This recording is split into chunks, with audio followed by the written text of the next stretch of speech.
죄를, 여러분의 모든 부족함을 용서하시고 당신의 평화를 주시기 위해서 여러분을 초대해 주신 줄로 믿습니다.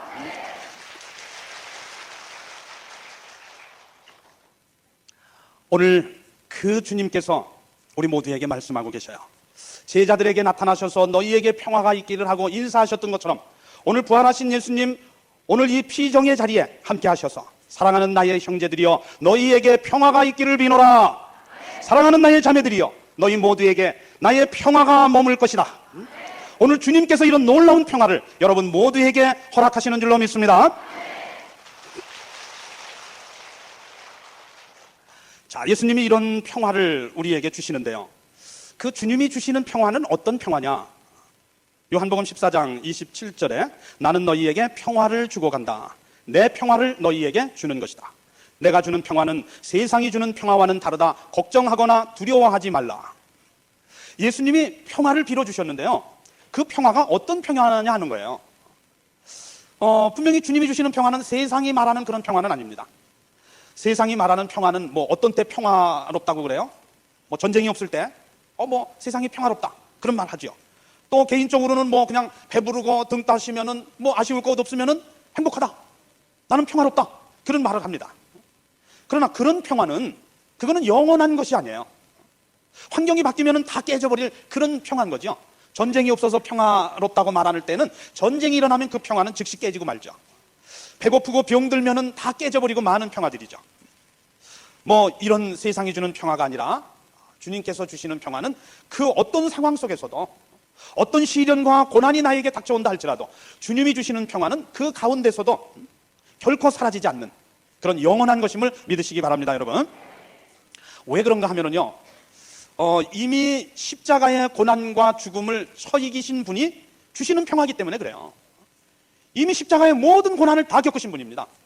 우리가 세상에서 어떤 시련과 고난이 우리에게 온다 할지라도 예수님의 저 십자가의 고난보다 더 할 수 있겠습니까? 아니에요. 우리가 어떤 모욕을 당한다 하더라도 예수님이 받으신 그 모욕보다 더 큰 모욕이 어디 있겠어요? 이미 모든 것을 다 겪으신 그 주님께서 주시는 평화이기 때문에 세상에 그 어떤 것도 주님이 주시는 평화를 앗아갈 수 없다는 거 믿으시기 바랍니다, 여러분. 그래서 성서를 보면은 그런 장면도 있죠. 막 이제 제자들하고 예수님이 배 안에 계셨는데 풍랑이 막 일잖아요. 제자들이 겁이 나는 겁니다. 이제 배가 막 뒤집힐 것 같고 그러니까. 근데 예수님은 어떻게 하고 계셨대요?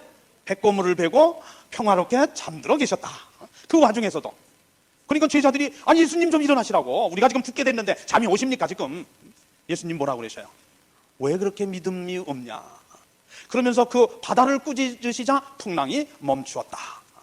우리 성서의 이 말씀을 잘 알고 있는데요, 자, 그런 상황 속에서도 제자들은 지금 우리가 죽게 되었다고 난리를 치는 그런 상황 속에서도 예수님은 평화를 간직하셨어요. 평화 안에 머무르셨어요. 바로 주님께서 우리에게 주시는 평화는 그런 평화라는 것을 믿으시기 바랍니다. 그래, 이런 주님이 주시는 기쁨, 평화는 결코 죽음 앞에서도 그 세상의 어떤 것도 앗아갈 수 없는 것이라 그랬죠. 이 이야기 아마 한번 드렸던 것도 같은데, 세상이 주는 기쁨과 하늘로부터 오는 기쁨이 어떻게 다른 것인가? 또 세상의 임금을 섬기는 자와 하늘의 임금을 섬기는 자가 받는 축복이 어떻게 다른 건가? 여러분, 김대건 안드레아 신부님 순교하셨는데요, 어디에서 순교하셨죠? 세남터에서 이제 참수형을 당하십니다. 그런데 같은 장소에서 뭐 천주교 신자만 뭐 거기서 죽은 것이 아니고 나라의 이제 중죄인들도, 국사범들도 같은 방법으로 거기서 처형을 당했어요.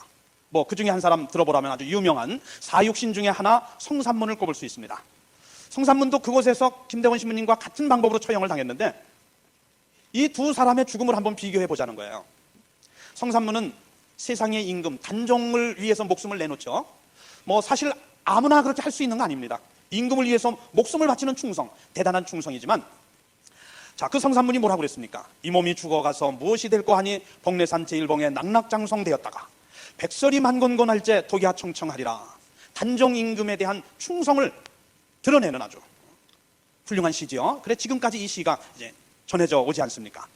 그렇게 자기는 단종 임금을 위해서 정말 모든 것을 다 내놓겠다, 죽음까지도. 그래서 실제로 그 성삼문은 단종 임금에 대한 그 충성심으로 죽음을 맞이하게 되죠. 그런데 그 성삼문이 이제 마지막 죽음 앞에서 어떤 모습을 우리에게 보여주었는가? 단종 임금을 위해서 독야청청하리라고 했던 그 송산문이 마지막 이제 수레에 실려서 그 형장으로 이제 끌려갑니다. 그런데 그 수레 속에서 이제 칼을 차고 죽음을 눈앞에 둔 송산문이 마지막으로 남긴 시 한 수가 있어요. 뭐라고 시를 벗습니까? 북소리 둥둥 울리며 사람의 생명을 재촉하는데 눈을 들어 하늘을 보니 해는 서산에 기울었구나. 저승 가는 길에는 숨막도 한 채 없다는데 오늘 밤은 내가 네 집에서 잔단 말인고. 이게 성산문이 남긴 마지막 시예요. 단종 임금을 위해서 독야청청하리라고 했던 그 기계는 다 어디로 가고, 물론 죽기는 죽었지만 죽음 앞에서 그렇게 초라해질 수밖에 없는 것이 인간의 모습이더라는 것이에요. 그런데 여러분, 김대건 안드레아 신부님은 어떻게 죽음을 맞이했습니까? 같은 장소에서 같은 방법으로 죽음을 당했지만 안드레아 신부님은 죽음 앞에서까지도 당당하셨어요. 그 죽음 앞에서도 결코 기쁨을 잃지 않으셨어요. 평화를 잃지 않으셨어요. 그래 오히려 휘강이라고 그러죠. 이 목을 치는 그 망나니, 막 칼을 휘두르는 휘강이한테 그렇게 말했다고 합니다. 여보게, 내가 내 목을 어떻게 대주는 게 자네가 내 목을 치기 좋겠는가? 이쪽으로 대줄까? 이렇게 대주면 좋겠는가? 죽음조차 두려워하지 않고 자기를 목을 배려하는 그 상대방을 배려할 수 있는 이런 마음이 도대체 어디에서 올 수 있는 것인가? 그러면서 그곳에 모여있는 관리들, 구경꾼들에게 담대하게 복음을 전하지 않습니까? 여러분, 나는 지금 이 칼 아래 목이 떨어져 죽겠지만 그러나 나의 이 죽음은 죽음이 아니라 영원한 생명으로의 시작이라고 하는 것을 나는 압니다. 그래서 나는 기쁘게 죽을 수 있습니다. 그러면서 여러분도 나와 같은 이런 기쁨을, 평화를 누리고자 한다면 지금 회개하고 천주를 믿으시오. 마지막 순간까지 복음을 전하고 하느님께로 돌아간 김대건 안드레아 신부님의 이 죽음과 세상의 임금을 섬겼던 성산문의 죽음과 너무도 이것은 차이가 나는 죽음입니다. 예수님이 요한복음 14장 27절에서 말씀하신 내가 주는 평화는 세상이 주는 평화와는 다르다고 말씀하신, 바로 주님이 주시는 그 평화는 그렇게 다른 것입니다. 오늘 주님이 주시는 이 놀라운 평화가 이 피정에 참석한 여러분 모두에게 주어질 줄 믿습니다.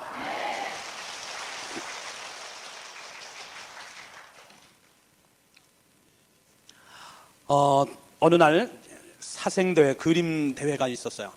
그날 주제가 뭐냐면 평화입니다. 평화를 주제로 해서 그림을 이제 그리는 건데 많은 사람이 그림을 그려냈는데 최종적으로 두 사람의 그림이 이제 뽑혔어요. 그 두 그림 중에서 이제 장원을 선택해야 되는 거예요. 첫 사람의 그림을 보니까 참 잘 그려졌습니다. 그냥 어느 그 호숫가의 그림을 그렸는데 잔잔한 호수에 돛담배가 떠 있어요. 물새들이 거기 주위를 헤엄치며 놀고 있어요. 호숫가 푸른 초장에는 소떼들이, 양들이 아주 평화롭게 풀을 뜯고 있어요. 하늘을 보니 뭉게구름이 뭉실뭉실 떠다닙니다. 그냥 그림을 딱 보는 순간 아, 평화, 그렇게 말할 수 있는 참 잘 그려진 그림이었어요. 두 번째 사람의 그림을 펴보았습니다. 그런데 두 번째 그림은 첫 번째 그림과는 완전히 정반대되는 그런 상황이 그려져 있어요. 어느 바닷가, 절벽이 이렇게 있는 바닷가의 그림인데 막 비바람이 몰아치고 파도가 일고 풍랑이 이는 그런 상황이 그려져 있는데 그 절벽 바위 틈새를 보니까 물새가 둥지를 틀었습니다. 그 둥지 안을 보니까 어미새가 아기 새들을 품에 안고 있는데 그 아기 새들은 그 어미 품 안에서 지금 세상은 온통 풍랑이 일고 다 그냥 너무 없어져 버릴 것 같은 그런 상황인데 어미 품 안에 있는 이 아기 새들은 그 와중에서도 제잘거리고 노래하면서 평화를 누리고 있더라는 거예요. 그날의 장원은 그 두 번째 그림이 선택되었습니다. 너무 당연한 거겠죠? 여러분은 이 두 가지 그림을 놓고 한번 나는 지금까지 어떤 인생을 그리며 살아왔던가 한번 생각해 보세요. 많은 이들이 기도하지요.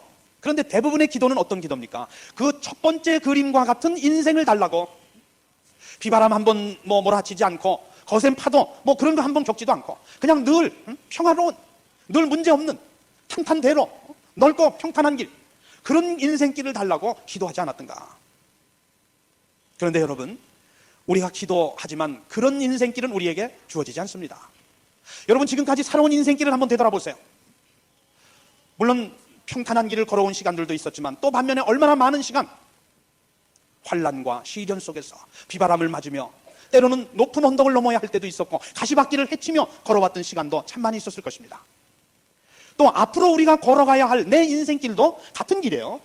다를 거 아무것도 없습니다.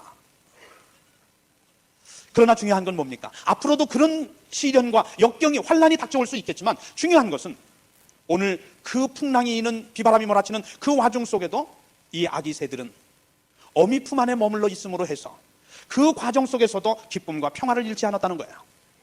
오늘 우리 인생길이 참으로 험난한 길이 된다 할지라도 오늘 우리도 이기 바랍니다, 여러분. 할렐루야.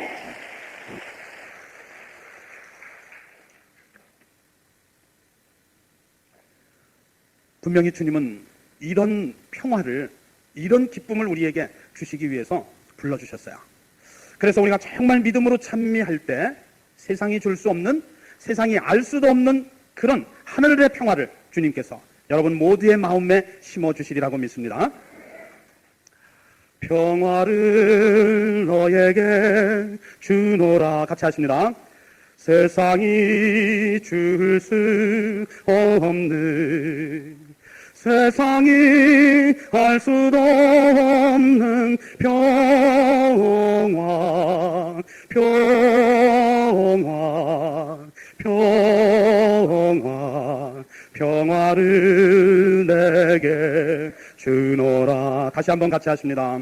평화를 너에게 주노라. 세상이 줄 수 없는, 세상이 알 수도 없는 평화, 평화, 평화, 평화를 내게 주노라. 평화 주시는 주님께 다시 한번 뜨겁게 감사의 박수 드립니다.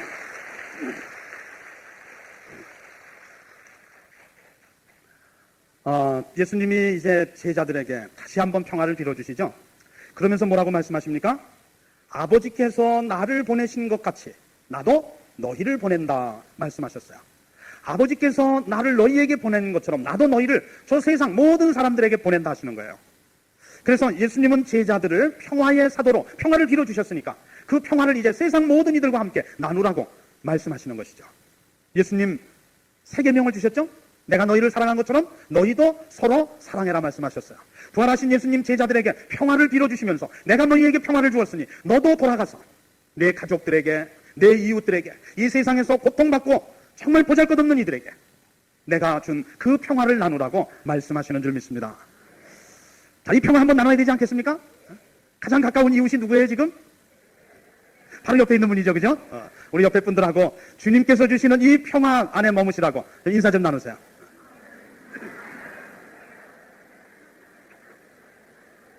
자, 사랑과 기쁨, 평화는 많이 나누면 나눌수록 더 크게 돌아온다 그랬습니다. 자, 우리가 주님의 평화를 나누었는데요. 이런 주님의 평화가 누구를 통해서 우리에게 오는가? 예수님의 영이신 성령은 그리스도의 영이시죠. 그 성령을 통해서 우리에게 주님의 기쁨, 평화가 주어짐을 믿으시기 바랍니다, 여러분. 그래서 오늘 주제성서 22절에 성령을 우리에게 주시는 거예요. 내가 너희를 저 세상에 보낸다 하시면서 그렇게 말씀하시잖아요. 이렇게 말씀하신 다음 예수께서는 그들에게 비슷해지가 않은 것 같은데 숨을 내쉬시면서 성령을 받아라. 제자들에게 나타나셔서 성령을 불어넣어 주신 부활하신 예수님께서 오늘 여러분 모두에게도 평화의 사도가 되기를 바라시면서 복음의 증거자들이 되기를 바라시면서 당신의 성령을 받으라고 말씀하십니다. 성령을 받으십시오, 여러분. 성령을 받아라. 할렐루야. 오늘 주님의 성령이 여러분 모두에게 임하신 줄 믿습니다. 주님이 성령을 받아라 하면 받으면 되는 거예요. 안 주셔서 못 받죠. 받아라 하는데 왜 못 받습니까? 그러니까 성령으로 충만하지 못하다면 그거는 전적으로 나에게 잘못이 있는 거예요. 주님은 받으라 하셨습니다. 받으시기 바랍니다. 성령 받아라, 성령 받아라. 예수 내게 말씀하셔서 성령 받아라, 성령 받아라. 예수 내게 말씀하셔서 할렐루야. 성령 받아라. 나는 성령 받았네. 할렐루야. 성령 받았네. 나는 성령 받았네. 축복받아라, 축복받아라, 축복받아라. 예수 내게 말씀하셔서 축복받아라 축복받아라 예수 내게 말씀하셔서 할렐루야 축복받았네 나는 축복받았네 할렐루야 축복받았네 나는 축복받았네 치유받으십시오 여러분 치유받았네 치유받아라 예수 내게 말씀하셔서 치유받아라 치유받아라 예수 내게 말씀하셔서 할렐루야 치유받았네 나는 치유받았네 할렐루야 치유받았네 나는 치유받았네.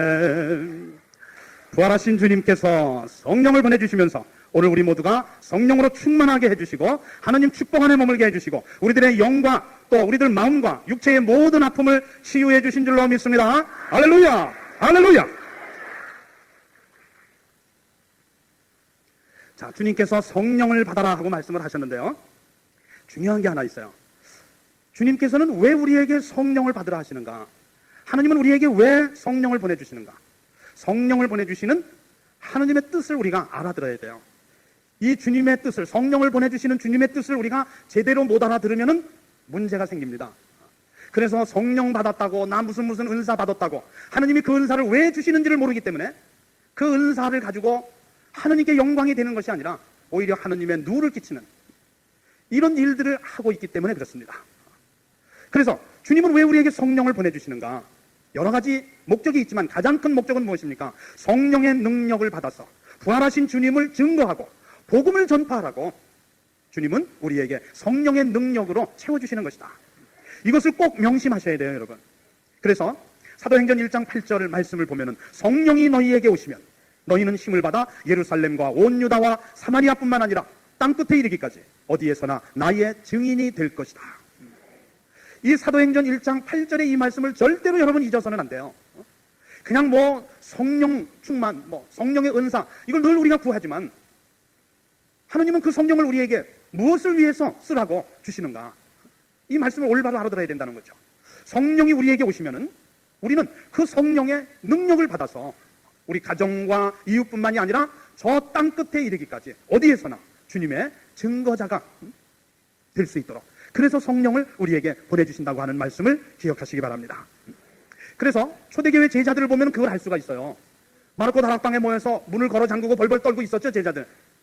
그런데 예수님께서 약속해 주신 성령이 오순절 그 마르코 다락방에 임하셨습니다.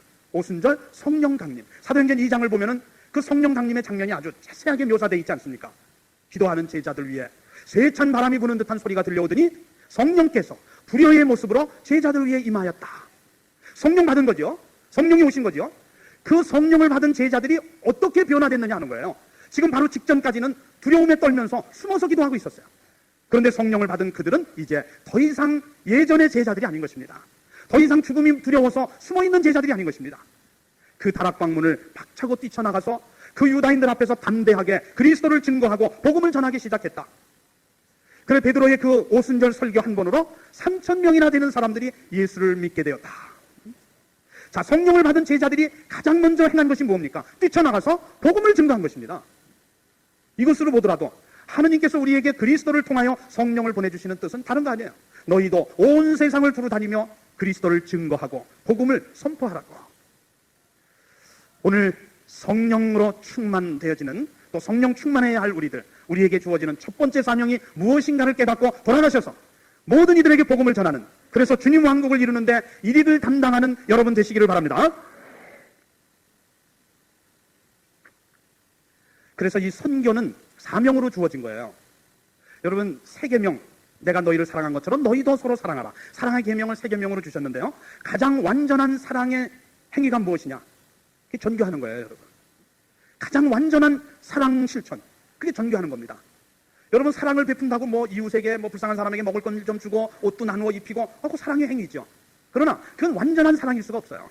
정말 그 불쌍한 형제 자매에게 정말 필요한 건 뭐냐? 먹을 것, 입을 것도 물론 필요한 것이지만 그 형제 자매의 영혼을 구원하는 것, 그것이 해결되지 않는다면 다른 거 아무리 베풀어 줬다 해도 그건 완전한 사랑일 수가 없어요. 그래서 선교는 사랑 중에 가장 완전한 그런 사랑의 실천이라는 것을 깨닫고, 여러분들이 정말 여러분의 남편을 사랑한다면 외짝격으로 그냥 내버려 두셔서 안 돼요. 물론 노력하셨겠지만 더 노력하셔야 되죠. 뭐 아내가 됐든 내 뭐 가족 중에 누구든 이웃이든 정말 내가 그들을 사랑한다면 그 사랑한다는 것을 행동으로 우리는 보일 수 있어야 돼요. 가장 완전한 사랑의 행위는 선교, 전교하는 것이라는 거 기억하면서 예수님도 제자들 부르실 때 뭐라고 불렀어요? 내가 너희를 이제는 사람 낚는 업으로 삼겠다 그랬어요. 선교의 사명으로 제자들을 부르신 겁니다. 마지막 승천하시기 직전에 남긴 유언의 말씀이 뭡니까? 너희는 온 세상을 두루다니며 복음을 선포하여라. 유언의 말씀도 역시 선교하라는 말씀이었습니다. 우리가 성령을 보내주시는 주님의 이 뜻을 알아듣고 성령으로 충만하여서 기쁨과 평안을 간직하고 그것을 세상 사람들과 나누어 갈 때 그런 우리의 삶이, 우리의 행동이 세상 사람을 하느님께로 이끄는 그런 훌륭한 전교가 될 줄로 믿습니다. 우리가 성령을 받은 사람인지 아닌지 하는 것이 무엇으로 우리가 알 수 있겠느냐? 그거는 성령의 열매가 맺혀 있는지 그렇지 못한지를 보면 알 수가 있어요. 그래서 성령의 열매가 뭡니까? 사랑이죠. 한마디로 사랑이에요. 성령의 열매는 사랑입니다. 그 사랑 안에 이제 기쁨도 있고 평화도 있고 인내, 친절, 선행, 진실, 온유, 절제 이런 9가지 열매로 설명을 하는데 사실은 그 모든 게 사랑이에요. 사랑이 있기 때문에 내 안에서 기쁨이 솟아납니다. 사랑이 있기 때문에 내가 평화로울 수 있어요. 사랑이 있기 때문에 나는 오래 참을 수 있습니다. 사랑이 있어서 이웃에게 친절할 수 있는 거예요. 사랑이 없으면 아무것도 이룰 것이 없어요. 그래서 우리 안에, 여러분 안에 사랑이 열매 맺었는가 그렇지 못한가가 여러분이 성령을 받은 사람인가 그렇지 못한 사람인가를 가름하는 잣대가 될 수 있는 거예요. 그래서 우리 오늘 이 2박 3일의 피정을 통해서 정말 주님의 그 사랑이 내 안에 열매 맺어지고 내가 너희를 사랑한 것처럼 너희도 그렇게 서로 사랑하라 하셨으니까 우리도 내 이웃들을, 돌아가셔서는 여러분의 남편, 아내, 시어머니, 며느리, 등지고 살았던 내 형제들, 그런 모든 이들을 사랑하게 될 때, 여러분 안에 그 사랑의 열매가 맺어질 때 그 사랑은 여러분을 기쁨과 평화 안에 머물게 할 것이고 그 사랑이 여러분을 정말 영원한 생명의 나라로 부활하게 이끌어주는 줄 믿습니다. 여러분, 사랑은 하나님의 성품이에요. 하나님은 사랑 자체시라고 그랬잖아요. 그래서 우리가 사랑을 살아야 하는 이유는 아버지가 사랑이시기 때문에 그래요. 내가 그분을 아버지라고 부르려 한다면 내가 사랑이어야 되는 거죠. 아버지가 사랑인데 나에겐 사랑이 없다. 그럼 어떻게 내가 그분 자녀라고 말할 수 있어요? 말로만 그분의 자녀지 실제로는 그런 아버지와 아들의 관계는 이미 아닌 것입니다. 내 안에 사랑이 없다면. 사랑은 하나님의 성품이고 그리스도의 인격이기 때문에 그래요. 그래서 우리 안에 사랑이 없다면 우리는 아무것도 아닌 것이에요. 아버지라고 부를 자격도 없죠. 여러분, 제 성이 뭔지 아십니까? 제일 흔한 그냥 김씨예요. 근데 제가 김씨인데요, 저한테 아들이 하나 있거든요. 여러분, 제 아들 성이 뭔지 아십니까? 별걸 다 물어보네, 그죠? 당연히 김씨죠, 그죠? 왜 그렇습니까? 내가 김씨니까 당연히 내 아들이면 김씨죠. 그런데 얘가 김씨가 아니라 뭐 예씨다, 박씨다 그러면은 그 뭐 좀 문제 있는 거겠죠? 같은 이치 아닐까요, 여러분? 하느님을 아버지라고 우리가 부르고 있다면은 그분은 사랑이신데 당연히 내 안에도 사랑이 열매 맺어져 있어야 하는 거죠. 그런데 그분을 아버지라 부르면서도 내 안에 사랑이 없다면 나는 잘못된 사람이에요. 뭔가 문제 있는 자식이에요. 자, 이 사랑을 열매 맺어서 여러분 모두가 영원한 생명의 나라로 주님과 함께 부활할 수 있기를 바라겠습니다. 로마서 13장 8절에 보면은요, 남에게 해야 할 의무를 다하십시오. 그러나 아무리 해도 다할 수 없는 의무가 한 가지 있습니다. 그것은 사랑의 의무입니다. 그랬어요. 사랑은 의무예요. 사명으로 주어진 것이에요. 계명이에요. 그러니까 계명, 의무, 사명인데 이 사랑을 살지 못한다면 그 자체가 죄가 되는 것이에요.